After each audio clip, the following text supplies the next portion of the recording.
काय मला त्यांनी येऊन सगळ्या गोष्टी सांगितल्या आता इथे.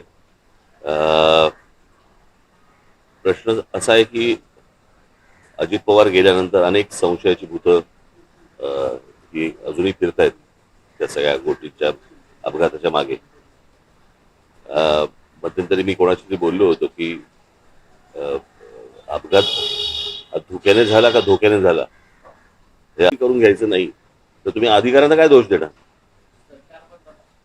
नाही, आता मला असं वाटतं की त्यांनी हा प्रश्न, विधानसभा अधिवेशन सुरू आहे, अधिवेशनामध्ये ही गोष्ट मांडावी. उद्या लोकसभेचं अधिवेशन सुरू होईल त्यावेळेला मला असं वाटतं राष्ट्रवादीच्या खासदारांनी ते प्रश्न तिकडे उपस्थित करावेत.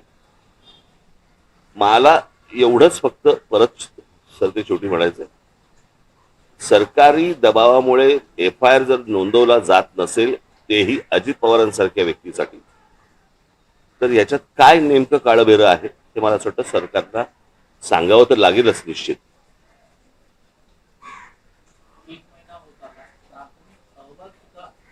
अजून सादर झालं नाही. तर त्याच्यामुळेच काय होतंय की त्या असल्या सर्व गोष्टींमुळे संशयाची भूतं नाचवली जात आहेत किंवा नाचत आहेत. आणि मग प्रत्येक महाराष्ट्रातल्या प्रत्येक नागरिकाच्या मनामध्ये जे शंका या ज्या निर्माण होत आहेत त्या सगळ्या याच गोष्टीमुळे होत आहेत. ठीक है। CEN न्यूज, देश प्रदेश की ताजा तरीन खबरों के लिए CEN न्यूज को सब्सक्राइब करें और रहें पल पल की खबर से हर पल बाखबर।